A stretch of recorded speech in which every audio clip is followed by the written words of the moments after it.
Hello guys, welcome to my YouTube channel Ankita's kitchen. আজ আমি আপনাদের সাথে শেয়ার করব মেথি শাকের পরোটা। তো চলুন রেসিপি শুরু করি।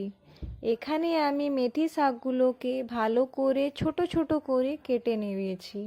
এবার এই শাকগুলোকে একটি পাত্রের মধ্যে নিয়ে ধুয়ে নেব। ধোয়া হয়ে গেলে এবার এর মধ্যে 1 চামচ নুন দিয়ে 10 মিনিট রেখে দেবো। তাতে মেথি শাকের তেতো ভাবটি চলে যাবে। এবার অন্য একটি পাত্রের মধ্যে 2 কাপ আটা নিয়ে হাফ চামচ আদা বাটা, 3টি লঙ্কা কুচি, 1 চামচ রিফাইন তেল আর হাফ চামচ করে জিরে গুঁড়ো, ধনে গুঁড়ো দিয়ে দিচ্ছি। স্বাদ অনুসার লবণ দিয়ে এবার জল ছাড়া শাকগুলোকে এর মধ্যে দিয়ে ভালো করে আটাটি মেখে নেব।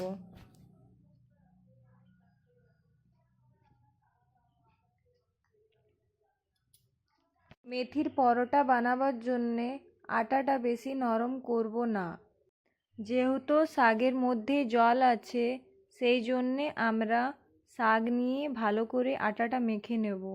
তারপরে অল্প অল্প করে জল দিয়ে ভালোভাবে আটাটাকে মেখে নেব, যাতে আমাদের আটাটা বেশি নরম না হয়। আটাটা আমি শক্তর মধ্যে মাখছি, যাতে নরম না হয়ে যায়।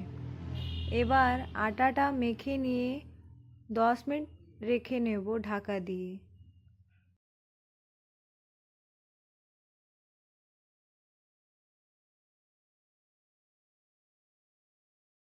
10 মিনিট হয়ে গেছে, এবার ঢাকাটা খুলে নেব। আটাটার এবার আমরা ছোট ছোট করে লুই কেটে নেব। বেশি ছোট কিন্তু করব না, আমাদের পরোটাগুলো একটু বড় বড় হবে, ভাল লাগবে দেখতে।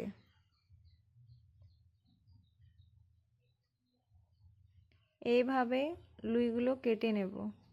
লুইগুলো কেটে নিয়ে এবার আমি পরোটাগুলো বেলে নেব।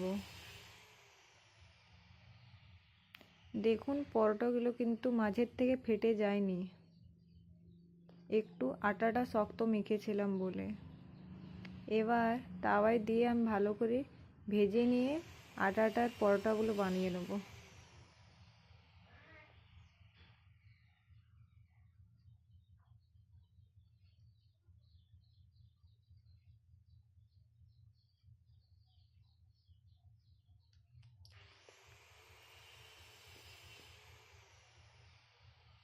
আপনারা চাইলে বাটার দিয়ে পরোটাটা বানাতে পারেন।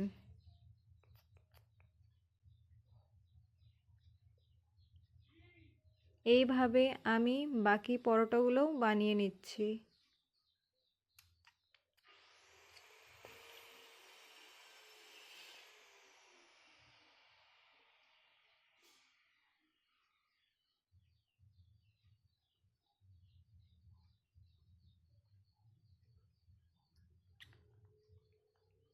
দেখুন একটা পরোটাও কিন্তু আমার ফেটে যায়নি মাঝের থেকে, আটাটা একটু শক্ত মেখেছিলাম বলে।